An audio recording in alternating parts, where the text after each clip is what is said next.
Hello dear students, कैसे हैं आप लोग। Welcome to north east PSC. I hope you all are doing well. आपकी पढ़ाई अच्छी चल रही होगी, आपकी प्रिपरेशन, आपकी तैयारी अच्छी चल रही होगी। ओके। और जैसा कि आपको पता है कि इस समय हमारी सीरीज चल रही है एमसीक्यूज की, जिसमें हम जीएस के हर एक सेक्शन को, चाहे हिस्ट्री हो, ज्योग्राफी हो, इकोनॉमिक्स हो, साइंस हो, जीएस के हर एक सेक्शन को पूरे सीक्वेंस में हम कवर कर रहे हैं chapter wise.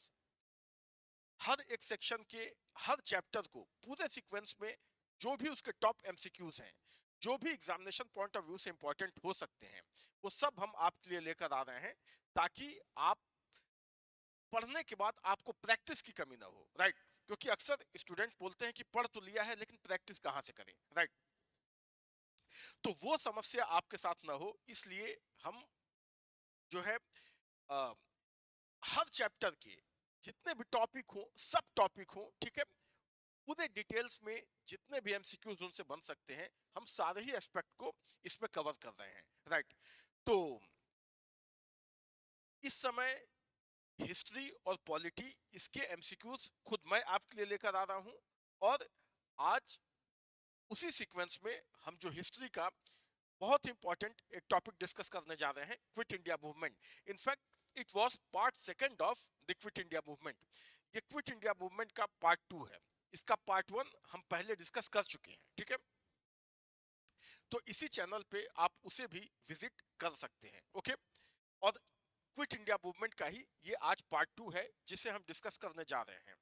It is one of the most important movement in our freedom struggle. Right. Most important Gandhian movement. Okay. तो इससे क्वेश्चंस आते ही रहते हैं क्विट इंडिया मूवमेंट से। Okay.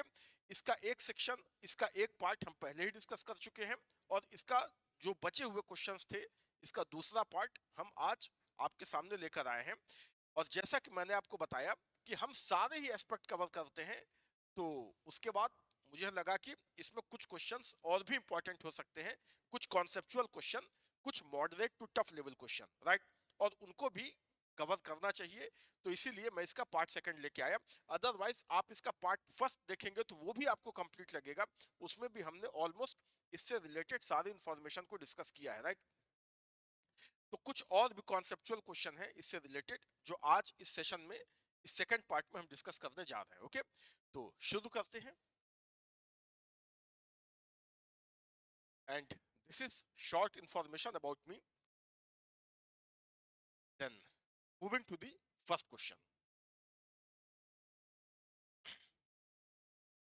And first question on your screen is this one.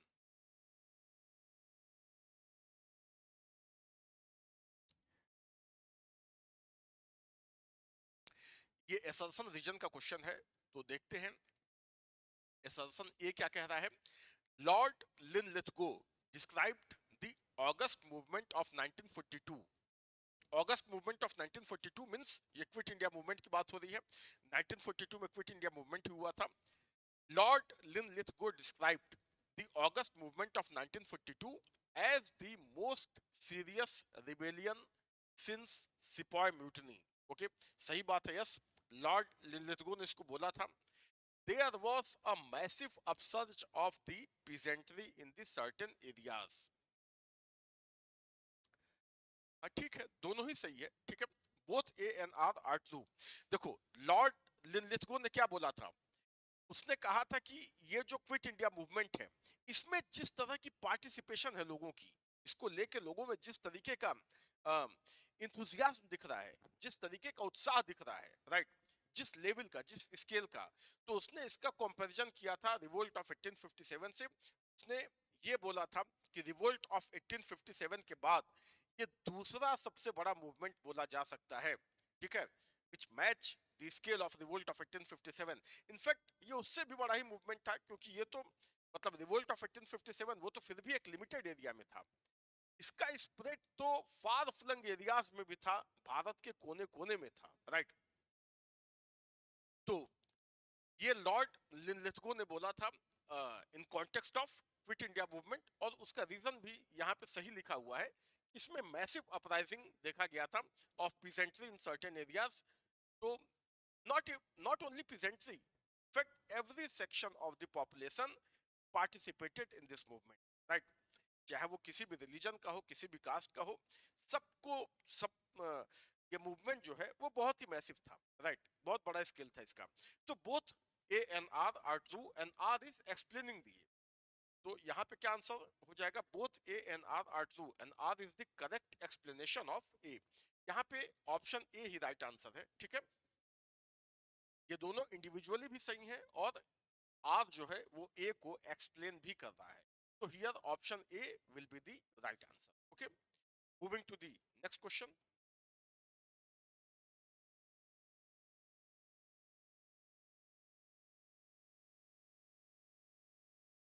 Where was Mahatma Gandhi arrested in connection with the quit India movement? Mahatma Gandhi को कहां पे अरेस्ट किया गया था क्विट इंडिया मूवमेंट के दौरान? देखो, क्विट इंडिया मूवमेंट ये लॉन्च हुआ था, already we have discussed all this things. इन चीजों को हम इससे पहले वाले सेशन में हम डिटेल में डिस्कस कर चुके हैं, राइट? बट यहां में एक बार आपको फिर से रिकॉल करा देता हूं। क्विट इंडिया मूवमेंट लॉन्च हुआ था 8 ऑफ अगस्त को, राइट? 8 ऑफ अगस्त को ये लॉन्च हुआ था। कहां पे? इन बॉम्बे, राइट? बॉम्बे का जो ग्वालियर टैंक ग्राउंड है, जिसे आज अगस्त क्रांति मैदान बोलते हैं, वही जो ग्वालियर टैंक ग्राउंड है, वहीं पे कांग्रेस की जो कांग्रेस का एनुअल सेशन हुआ। ये एक ओपन सेशन था, पब्लिक भी इसमें इनवाइटेड थी, राइट? और वहीं पे जो है क्विट इंडिया मूवमेंट लॉन्च किया गया, right? On 8 August 8 August 1942, right? अब जैसे ही क्विट इंडिया मूवमेंट लॉन्च किया गया, मतलब गांधी जी ने डिक्लेयर किया कि हम we are going to launch this movement, quit India movement. और जब उन्होंने मूवमेंट की पूरी प्लानिंग उसमें बताई कि उसमें क्या क्या वो प्लान कर रहे हैं, ये मूवमेंट कैसा होगा, तो जिस तरीके का उन्होंने ड्रास्टिक वहां पे स्पीच दी थी, जैसे उन्होंने क्या बोला था कि गवर्नमेंट सर्वेंट, जो उन्होंने आर्मी से अपील की थी कि आर्मी जो है वो निहत्थे वॉलंटियर्स पे गोली न चलाए, गोली चलाने से मना कर दे, राइट? ये these appeals are very drastic. उन्होंने गवर्नमेंट सर्वेंट से बोला था कि आप रिजाइन मत करिए, but declare your allegiance toward the Congress, not toward the British government, right? Student से अपील की थी कि स्कूल को छोड़ दो, ठीक है? मतलब जो ब्रिटिश एजुकेशन सिस्टम है, आप उससे बाहर निकल जाइए, बाइकआउट करिए एजुकेशनल इंस्टीट्यूशंस का। और उन्होंने ये बोला था कि ज्यादा समय तक बाइकआउट भी नहीं करना पड़ेगा, हमें आजादी मिलने ही वाली है, राइट? तो इस तरह की बातें और इस तरह का एग्रेशन, जो लोगों में जिस तरह का एग्रेशन था, वो एग्रेशन, और गांधी जी ने जिस तरीके से बड़ी बड़ी बातें की थी, राइट, कि मतलब इस मूवमेंट का प्लान कैसा होगा, प्रोग्राम कैसा होगा, उसको देखते हुए ब्रिटिश गवर्नमेंट ने इमीडिएटली वो एक्शन में आ गई। और जैसे ही अनाउंस किया गया क्विट इंडिया मूवमेंट लॉन्च करने का, ब्रिटिश गवर्नमेंट ने क्या किया? उन्होंने इमीडिएटली एक ऑपरेशन चलाया जिसे बोला जाता है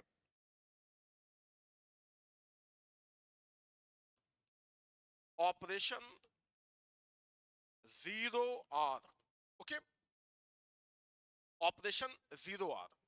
और इस ऑपरेशन के तहत जितने भी कांग्रेस के बड़े लीडर्स हैं, जितने भी बड़े लीडर्स हैं, ठीक है, जो उसमें टॉप रैंक के जो भी लीडर्स थे, सबको अरेस्ट कर लिया गया। जो जहां था उसको वहीं पर अरेस्ट कर लिया गया और उसे जेल में डाल दिया गया, राइट? ताकि उनका उनकी एक्सपेक्टेशन क्या थी कि जब सारे लीडर्स जो है, when we will put all the leaders behind the bars, then who will lead the movement?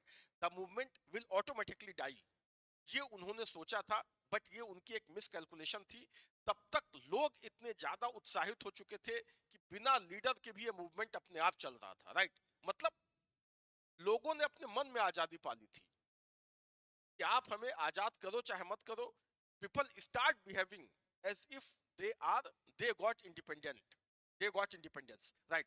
तो ये हुआ, तो उसके बाद में मूवमेंट तो चलता ही रहा। इनफैक्ट लीडरलेस होने की वजह से मूवमेंट वॉयलेंट भी हो गया था।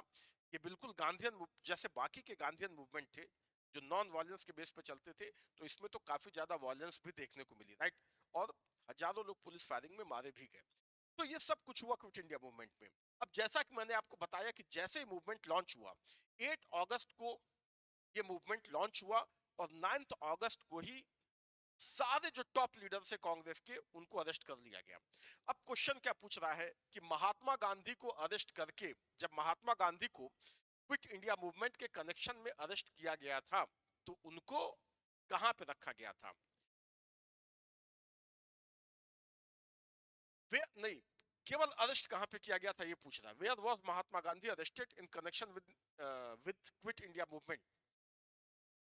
तो 8 अगस्त को मूवमेंट लॉन्च हुआ और 9 अगस्त को ही अंडर ये ऑपरेशन, अगर ये क्वेश्चन आए तो कि ऑपरेशन जीरो आर क्या था, तो अब तो मैंने आपको बता दिया कि क्या था, राइट। तो ऑपरेशन जीरो आर चला के सारे बड़े लीडर्स को इंक्लूडिंग गांधी जी अरेस्ट कर लिया गया। उस समय ये लोग मुंबई में ही थे, बॉम्बे में ही थे, राइट। तो कहां पे अरेस्ट किया गया था? Here A will be the right answer, Bombay. Okay, moving to the next question.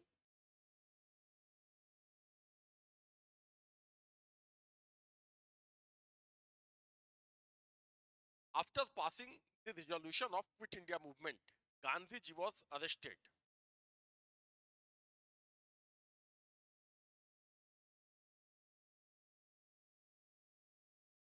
Gandhiji was arrested in Yadavada jail, in Naini jail, in Fort of Ahmednagar, in Aga Khan Palace.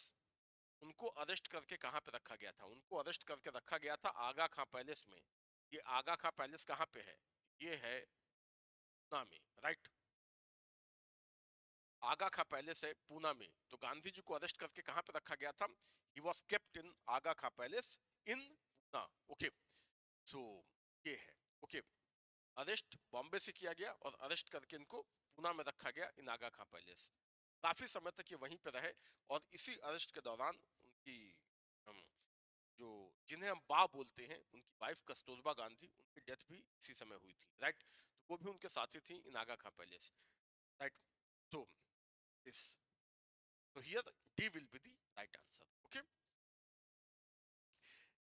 उसी quit India movement के दौरान ही ये जो सी वाला option है, in the fort of Ahmednagar, इसमें रखा गया था जवाहरलाल नेहरू, राइट।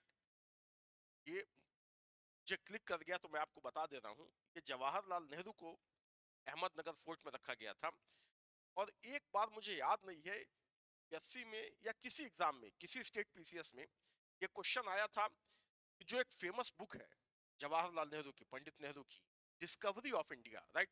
उनकी दो बुक्स बहुत फेमस हैं, वो आपको याद होनी चाहिए। नेहरू जी ने दो किताबें लिखी हैं जो बहुत फेमस है। एक is is scholar of history, history पे उनकी बहुत ज्यादा कमांड थी, राइट। तो उनकी दो बुक्स बहुत ज्यादा फेमस है।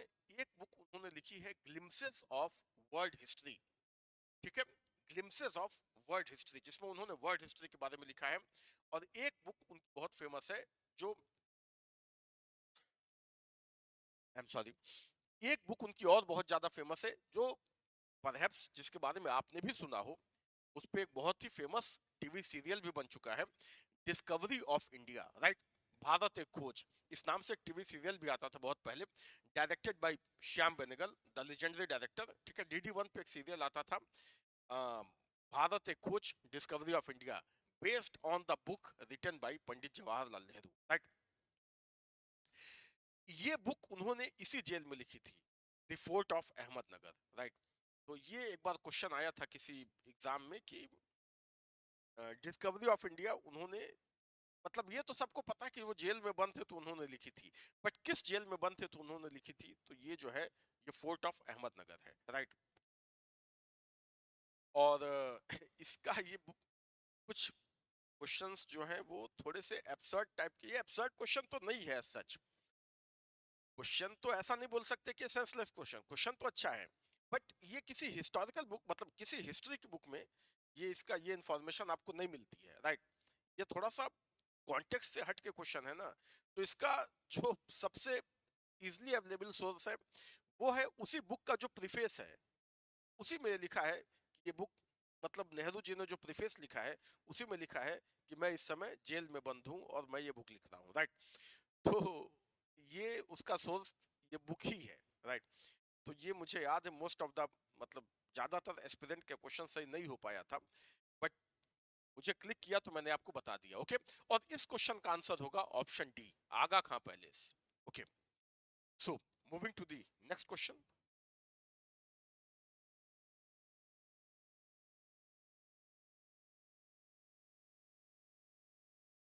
Who among the following leaders had secretly escaped from the jail, okay, and organized underground activities during the Quit India movement? कौन सा ऐसा लीडर है जो क्विट इंडिया मूवमेंट में, मतलब ड्यूरिंग क्विट इंडिया मूवमेंट वो अरेस्ट तो हुए थे लेकिन फिर वो जेल से भाग गए, राइट, और उसके बाद अंडरग्राउंड होकर मूवमेंट चलाते रहे? ये क्वेश्चन पूछ रहा है। इसका आंसर क्या होगा? बहुत फेमस इंसिडेंट है ये। JB Kripalani, Ram Manohar Lohia, Achyut Patwardhan and Jayaprakash Narayan. It is applicable to Jayaprakash Narayan. Here D will be the right answer. Jayaprakash Narayan ये बिहार के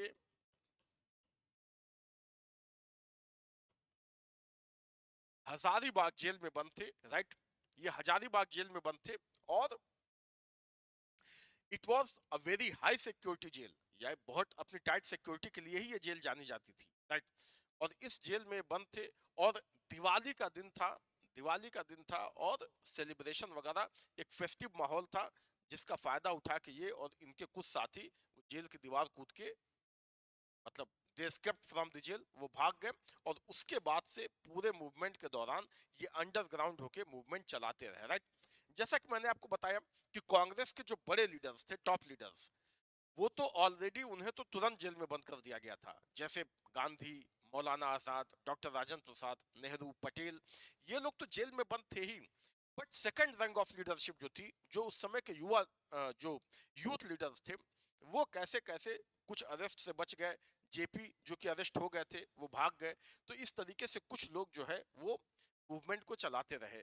जैसे जितने नाम यहाँ पे लिखे हैं, एक्सेप्ट जेबी कृपलानी, ये सारे लोग इसमें शामिल हैं। राम मनोहर लोहिया, जयप्रकाश नारायण, अच्युत पटवर्धन, अरुणा आसफ अली, उषा मेहता, ये सारे ऐसे लोग हैं जो अंडरग्राउंड होकर मूवमेंट चलाते रहे। Okay, they were the young leaders of the Congress at that time. Okay, moving to the next question.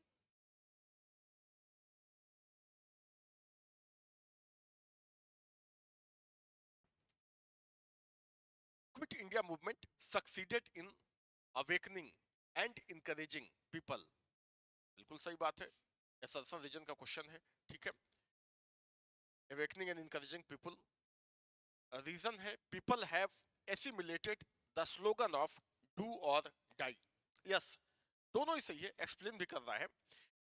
क्या कह रहा है कि जो क्विट इंडिया मूवमेंट था, it was succeeded in awakening and encouraging people, मतलब लोगों को अवेकन किया, उनके अंदर उनको इनकरेज किया, उनके अंदर उत्साह भरा, राइट, उनको प्रमोट किया to participate in the movement, to do something for the country, to do something for the independence, right.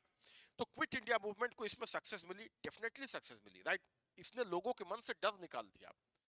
जैसा कि मैंने आपको बताया कि लीडरलेस होने के बाद भी ये मूवमेंट चलता रहा, लोग खुद मतलब people are behaving as if they need not any leader, उन्हें अब लीडर चाहिए ही नहीं, वो खुद उनके मन से डर निकल चुका था। तो डेफिनेटली इसमें सक्सेस मिली क्विट इंडिया मूवमेंट को, राइट। और ये क्या आर क्या कह रहा है, people have assimilated the slogan of do और डाई। गांधी जी ने क्या नारा दिया था while launching, on the occasion of launching this quit India movement?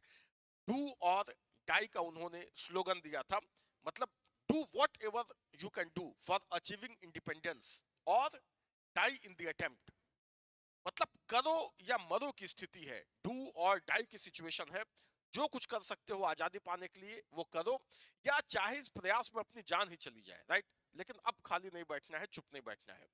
तो ये जो गांधी जी ने जो ये टेलिस्मैन, ये जो मंत्र दिया था, उसे लोगों ने एसिमुलेट कर लिया था, और वो उनके बिहेवियर में दिख रहा था all through this movement, quit India movement, right. तो यहाँ पे दोनों स्टेटमेंट सही है और उसको एक्सप्लेन भी कर रहा है। तो A and R are individually true and R is the correct explanation of A. Yes, here A will be the right answer. Okay. Moving to the next question.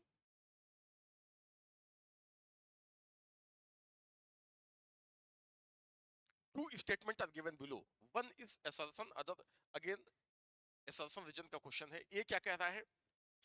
राष्ट्रीय स्वयंसेवक संघ आरएसएस, आरएसएस आप जानते ही होंगे, ठीक है, was separate from quit India movement 1942. बिल्कुल सही बात है, आरएसएस ने इसको सपोर्ट नहीं किया था. It thought that the freedom of India would be delayed due to this movement. No, no, ये तो गलत है, ऐसी कोई बात नहीं थी. हाँ, ये सही है कि आरएसएस ने इस मूवमेंट को सपोर्ट नहीं किया था. And it was not only about RSS, बहुत सी पार्टीज ने सपोर्ट नहीं किया था. आरएसएस ने नहीं किया था, हिंदू महासभा ने नहीं किया था, मुस्लिम लीग ने नहीं किया था, यूनियनिस्ट पार्टी ने नहीं किया था, बहुत सी पार्टीज ने इसको सपोर्ट नहीं किया था, राइट. जो छोटी मोटी पार्टीज थी, पार्टी सपोर्ट करे या ना करे, लोगों ने सपोर्ट किया था. इस देश के करोड़ों करोड़ों लोगों ने इसको सपोर्ट किया था, राइट. यहां क्वेश्चन क्या कह रहा है कि आरएसएस ने सपोर्ट इसको नहीं किया था. So yes, it is true. Okay, in fact आप ये समझो कि आरएसएस ने किसी भी बड़े मूवमेंट में उनका कोई ज्यादा रोल रहा नहीं है, राइट. तो मैं आपको एग्जामिनेशन पॉइंट ऑफ व्यू से एक जनरल अंडरस्टैंडिंग दे रहा हूं कि कोई भी मूवमेंट के कॉन्टेक्स्ट में अगर आरएसएस का नाम आता है, ठीक है, तो फिर आपको कंफ्यूज नहीं होना है. इनफैक्ट 40 से लेकर 47 तक बहुत से मूवमेंट हुए, उससे पहले भी हुए, लेकिन कोई ऐसा मूवमेंट नहीं है जिसमें डायरेक्ट आरएसएस ने कोई बहुत बड़ा रोल प्ले किया हो, राइट. तो अगर आपको कंफ्यूज करने के लिए क्वेश्चन आता है तो आपके मन में आ सकता है कि हो सकता है किया हो, मैंने ही ना पढ़ा हो, राइट. तो इसलिए मैं आपको कंफ्यूज नहीं होना है, ठीक है. जितने भी नेशनल मूवमेंट के समय जो भी गांधीयन मूवमेंट थे, तो इनमें से किसी को भी आरएसएस ने ज्यादा सपोर्ट किया नहीं, राइट. ओके, और ये उसका रीजन नहीं था कि फ्रीडम इससे डिले हो जाएगा. ये तो बिल्कुल कॉन्ट्रेरी है, फ्रीडम मिलना चाहिए, इसलिए ये मूवमेंट था. तो सबको पता था कि इससे फ्रीडम डिले तो नहीं होना है. ओके, तो ए इज ट्रू और is R is false. Here C will be the right answer. Okay, moving to the next question.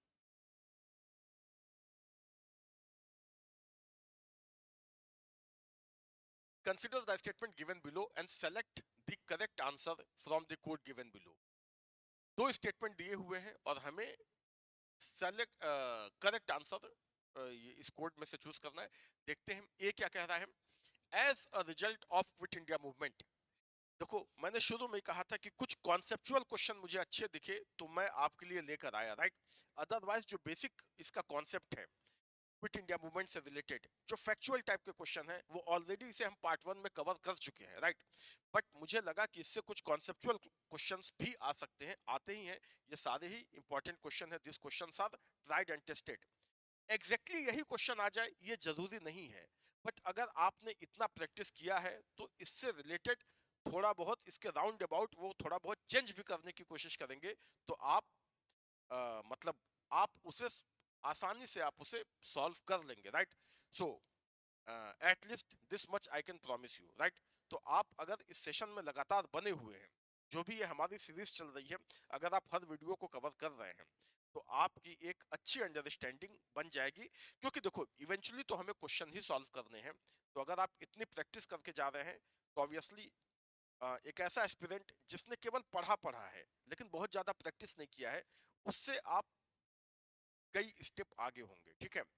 तो और इसीलिए जितने भी इंपॉर्टेंट क्वेश्चंस हो सकते हैं, जितने भी एस्पेक्ट बन सकते हैं, वो सब मैं आपके लिए लेकर आता हूं ताकि आपकी जो है थिंकिंग एबिलिटी वो डेवलप हो सके, राइट. कि मतलब क्वेश्चन जब सामने आता है, पढ़ लेना एक अलग बात है, बट जब वो ऑब्जेक्टिव क्वेश्चन के फॉर्म में आता है, जब उसमें कई ऑप्शंस होते हैं, तो फिर उसे कैसे हैंडल करना है, कैसे जो है कंफ्यूजन नहीं दिमाग में होनी चाहिए, तो वो ये एबिलिटी प्रैक्टिस से ही आती है. ओके, तो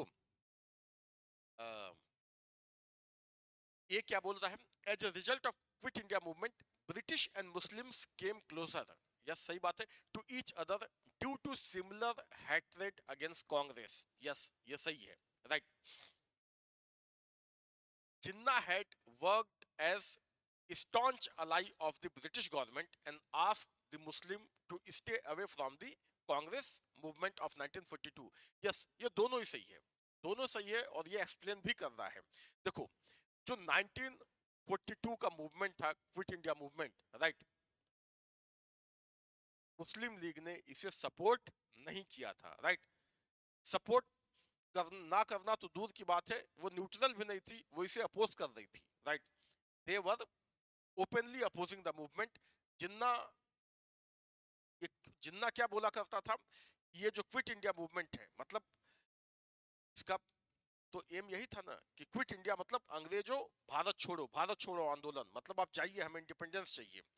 तो उस समय जिन्ना जो है वो लोगों को ये समझाने में लगा हुआ था कि अगर अंग्रेज अचानक से भारत छोड़ के चले जाते हैं तो एक लॉलेसनेस की स्थिति आ जाएगी इंडिया में, जो है वो लॉ एंड ऑर्डर की प्रॉब्लम क्रिएट हो जाएगी, तो अभी अंग्रेजों का रहना हमारे लिए इंपॉर्टेंट है, right.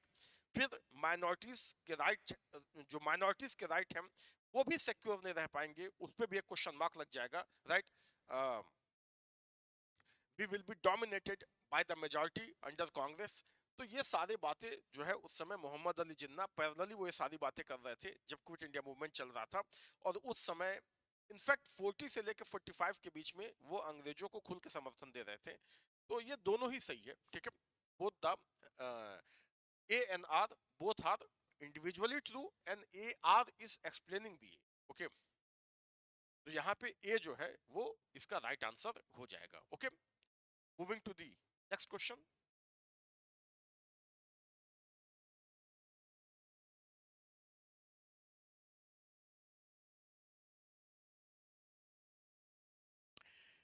During the freedom struggle, Aruna Asaf Ali, okay, Aruna Asaf Ali was a major women organizer of underground activities in, simple question, quit India movement, ठीक है। देखो, सारे बड़े लीडर्स अरेस्ट हो गए थे, मैंने इससे पहले भी इसे डिस्कस किया, कई बार मैं डिस्कस कर चुका। जो कुछ कांग्रेस के उस समय यंग लीडर्स थे जो अरेस्ट होने से बच गए थे, खुद को बचा लिया था, या कुछ ऐसे भी एक्सेप्शन है जैसे जयप्रकाश नारायण अरेस्ट हो गए थे लेकिन जेल से भाग गए, ठीक है। तो एनी हाउ जो अरेस्ट होने से बच गए थे उन्होंने मूवमेंट को लीड किया, राइट। और इसके लिए याद किया जाता है, जैसे उसी में से एक इंपॉर्टेंट नाम है अरुणा आसफ अली का, राइट। तो जयप्रकाश नारायण, राम मनोहर लोहिया, देन उषा मेहता, अरुणा आसफ अली, ये कुछ नाम आपको याद रखने हैं, ठीक है। जो उस समय सेकंड रैंक ऑफ लीडरशिप थी कांग्रेस की, जो यंग लीडर माने जाते थे। जब सीनियर लीडर्स सारे जेल के अंदर थे तो इन्होंने मूवमेंट को लीड किया और उसमें बहुत इंपॉर्टेंट रोल प्ले किया, राइट। सो अरुणा आसफ अली का नाम किस मूवमेंट से लिया जाता है? Quit India movement. और हाँ, अगर ये भी क्वेश्चन अगर आ जाता है कि किसने जो है, जब क्विट इंडिया मूवमेंट लॉन्च हो रहा था ऑन 8 अगस्त, तो किसने जो है ग्वालियर टैंक मैदान में अपना झंडा फहराया था, मतलब who unfurled, which which women politician, which women leader unfurled the flag of India in Gwalior tank? तो उसका भी आंसर होगा अरुणा आसफ अली, राइट। तो ये एक और जो है फैक्ट, इंपॉर्टेंट फैक्ट मेरे दिमाग में आया तो वो भी मैंने आपसे बता दिया, तो ये भी आपको याद रखना है, ये भी क्वेश्चन आ सकता है, ओके। आ भी चुका है in fact. Then moving to the next question.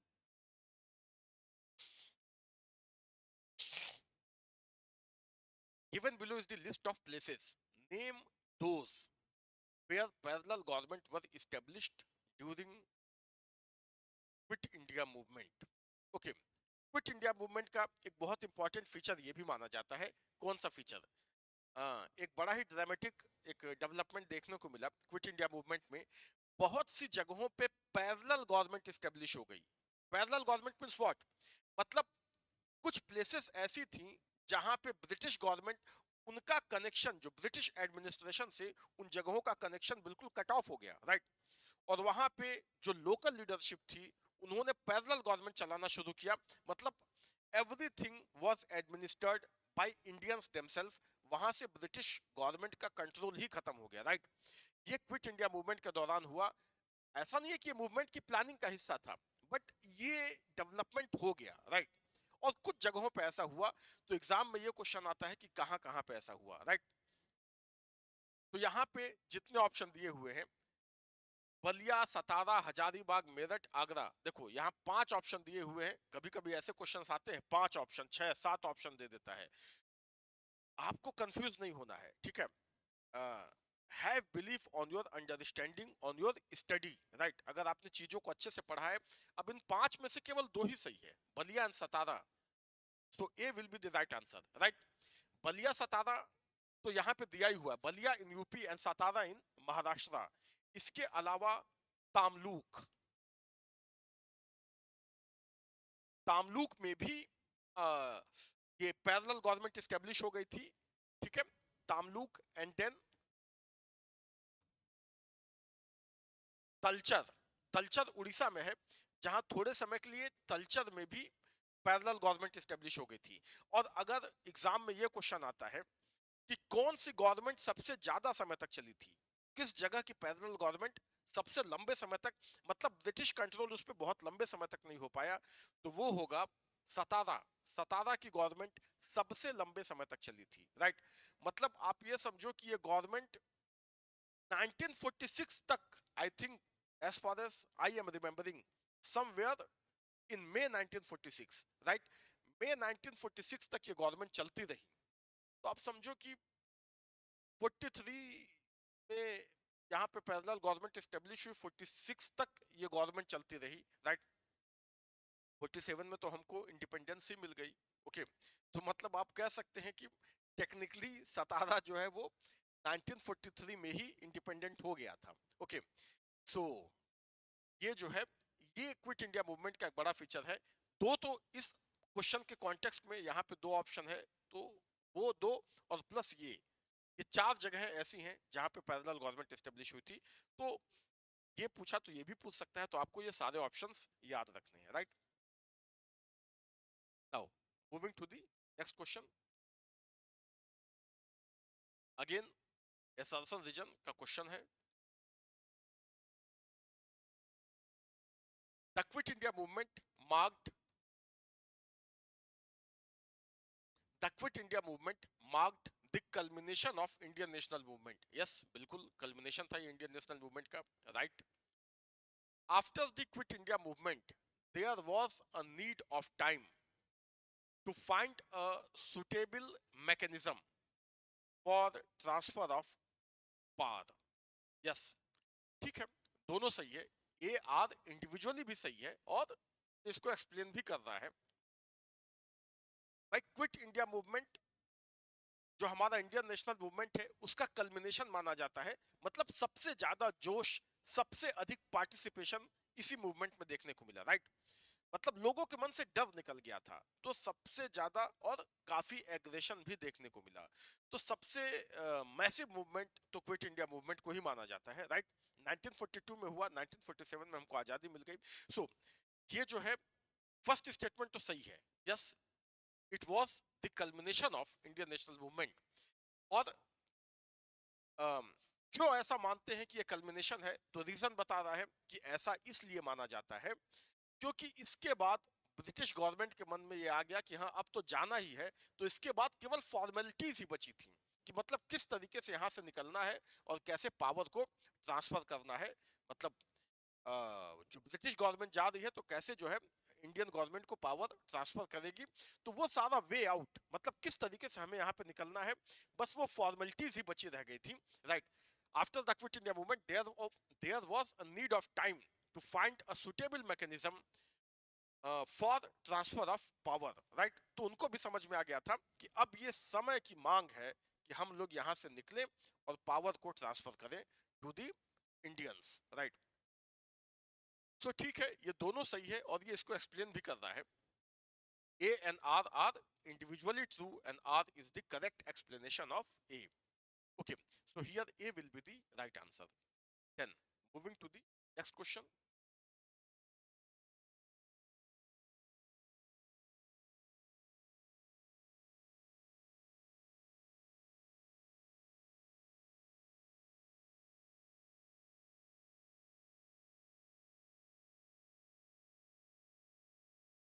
After Quit India movement, C. Rajagopalachari issued a pamphlet entitled The Way Out. Yes, Rajagopalachari ने ऐसा पैम्पलेट बनाया था, द वे आउट, ठीक है। Which one of the following was proposal in this pamphlet. किसके बारे में था ये पैम्पलेट? The way out. देखो, जिसे यहाँ द वे आउट लिखा है, इसे ही एक नाम और भी दिया जाता है, तो आप वो भी आप याद रखना, उसे बोलते हैं सी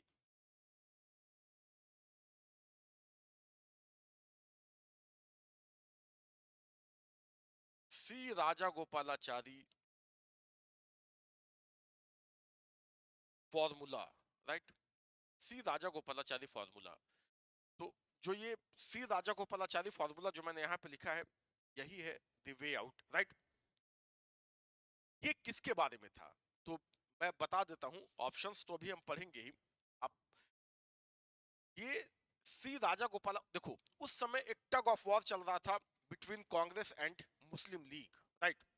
ब्रिटिश तो उन्होंने तो माइंड मेकअप कर लिया है कि अब हमको यहां से जाना है, राइट? बट यहाँ पे जो असली जो पेच फंसा हुआ है, जो असली टग ऑफ वॉर है, वो चल रहा है between Muslim league and Congress, right? Remember, उस समय तक अभी पार्टीशन हुआ नहीं है, कैसे पार्टीशन होगा ये भी नहीं पता है, राइट? ऑब्वियस सी बात है, ज्यादा से ज्यादा एरिया वो डिमांड कर रहे थे, और कांग्रेस तो भी पार्टीशन के लिए एग्री भी नहीं थी, राइट? वो तो चाह भी नहीं रही थी कि पार्टीशन हो, right?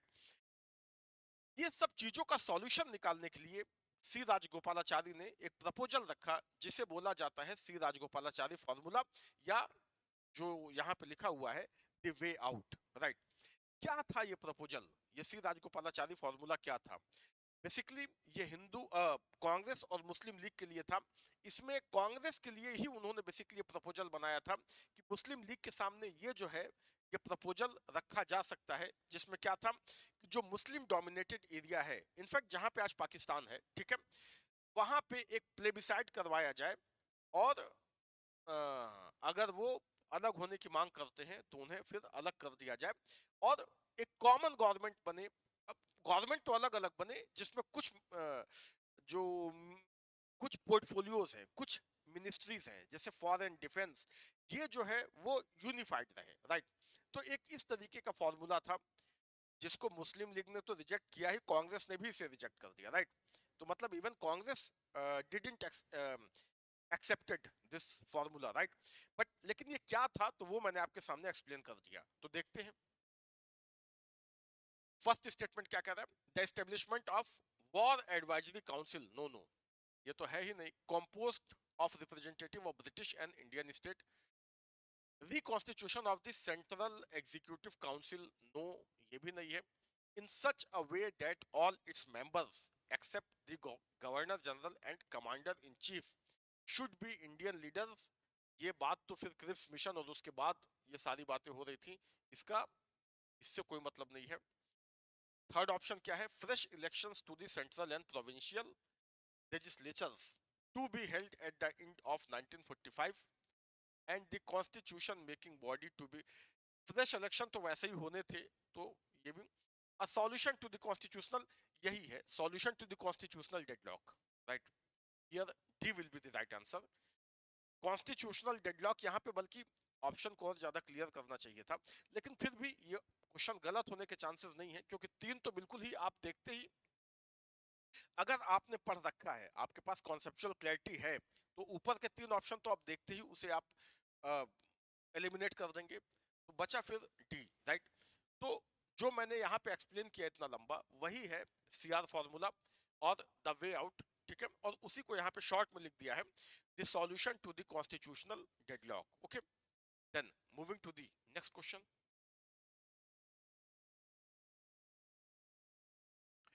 Operation Rubicon was the code word proposed to be adopted by the British government. Operation Rubicon, okay, ठीक है, very interesting. Adopted by the British government in India with reference to which of the following? Question पूछ रहा है कि जो ये operation Rubicon है, ठीक है, ये कोड वर्ड था जो ब्रिटिश गवर्नमेंट ने इंडिया में जो एक एक ऑपरेशन, एक सेक्रेट, आप कह सकते हो कि एक सेक्रेट ऑपरेशन है, राइट?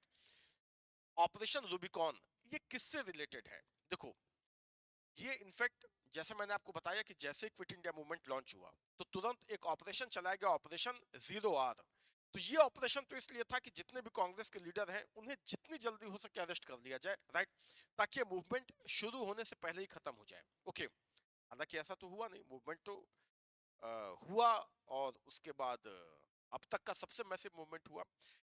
उसके बाद ये था ऑपरेशन रूबिकॉन, राइट, जिसमें यह था कि कैसे इस मूवमेंट को क्रश कर दिया जाए, राइट। इसी समय महात्मा गांधी, उनके ऊपर बहुत ज्यादा दबाव ब्रिटिश गवर्नमेंट बना रही थी कि आप जो है वो चूंकि मूवमेंट में आप तो भाई नॉन वायलेंस की बात करते हैं, और यहाँ मूवमेंट में तो वायलेंस हो रहा है, यहाँ क्विट इंडिया मूवमेंट में वायलेंस भी हुआ बहुत ज्यादा, ठीक है, तो यहाँ तो वायलेंस हो रहा है तो आप इसे वापस लीजिए, ठीक है। ये बार बार उनके ऊपर बहुत ज्यादा प्रेशर था, और जिसके जवाब में वो फास्ट एंड टू डेथ भूख हड़ताल पे बैठ गए, राइट। जब वो भूख हड़ताल पे बैठ गए, अब आप खुद समझ सकते हैं 76-77 ईयर का आदमी, जब आ, वो जो है इस एज का आदमी जब भूख हड़ताल पे बैठेगा, ठीक है, तो धीरे धीरे उनकी हेल्थ जो है वो डिटेरियोरेट होने लगी, राइट। और अगर कहीं कोई मिसहैपनिंग हो गई, कहीं गांधी जी न रहे कुछ इस तरह का, मतलब अपने जिद के चलते अगर वो न रहे, तो फिर क्या सिचुएशन इमर्ज होगी, उसे कैसे कंट्रोल करना है, इन सारी चीजों को उन्होंने एक नाम दिया था, इसकी जो तैयारी थी उसी को उन्होंने नाम दिया था operation Rubicon, right. In short, how to contain, how to control the quit India movement and the situations arising out of it, उसके लिए जो था वो ऑपरेशन रूबिकॉन था। तो with reference to which of the following, मतलब code word propose to be adopted, किससे related है? Gandhi ji is fast unto death in jail, activities of Jayaprakash Narayan, no. Gandhi ji round table conference की कोई बात ही नहीं है, नन ऑफ द अबव। यहाँ ए हो जाएगा, Gandhi ji fast unto death in jail, okay, here A will be the right answer, okay. Then so this is all for today, okay. कुछ questions easy थे and some questions are moderate to tough. Tough तो नहीं बोलेंगे, अगर आपने अच्छे से पढ़ रखा है तो टफ तो कोई क्वेश्चन नहीं था, मॉडरेट क्वेश्चंस थे, ठीक है। कुछ क्वेश्चंस कॉन्सेप्चुअल थे। तो इसमें आपका स्कोर कैसा गया, आप चाहे तो कमेंट सेक्शन में बता सकते हैं। जैसा कि मैं आपसे हमेशा कहता हूं कि आप थंबनेल में टॉपिक तो लिखा रहता है, तो आप सेशन को अटेंड करने से पहले आप कोशिश करो कि आप थोड़े समय में जहां भी आपने अपने नोट्स वगैरह बना रखे हैं या जहां से भी आपने उस टॉपिक को पढ़ा है, आप एक बार उसे रिवाइज कर लो, ताकि आपको इस सेशन का पूरा बेनिफिट मिले। अदरवाइज तो मैं इसे इतना ज्यादा डिस्कस करता हूं कि फिर वो देखते देखते, ये केवल एक क्वेश्चन आंसर का सेशन नहीं है, इसमें ऑलमोस्ट मैं पूरे टॉपिक को एक्सप्लेन ही कर देता हूं आपको, ठीक है। तो देखते देखते ये टॉपिक, जैसे अब क्विट इंडिया मूवमेंट है, तो आप इसके दोनों पार्ट देख लो, तो ऑलमोस्ट आपका ये पूरा एग्जामिनेशन पॉइंट ऑफ व्यू से पूरा टॉपिक ही आपका तैयार हो जाएगा, राइट। तो ये मेरी कोशिश होती है, but still still I suggest you to read at least once before attending this session. आप उस पर्टिकुलर टॉपिक को एक बार आप पढ़ के तब आइए, ताकि आप साथ साथ में आप भी सॉल्व करते रहें, राइट। तो इसमें जो है आपको इसका पूरा फायदा मिलेगा, ओके। तो दैट्स ऑल फॉर टुडे, और नेक्स्ट सेशन में हम पूरे सीक्वेंस में सारी चीजों को कवर कर रहे हैं, तो इसी सीक्वेंस में नेक्स्ट टॉपिक के साथ हम आएंगे अगले सेशन में। Till then, bye bye, take care, keep reading, keep growing.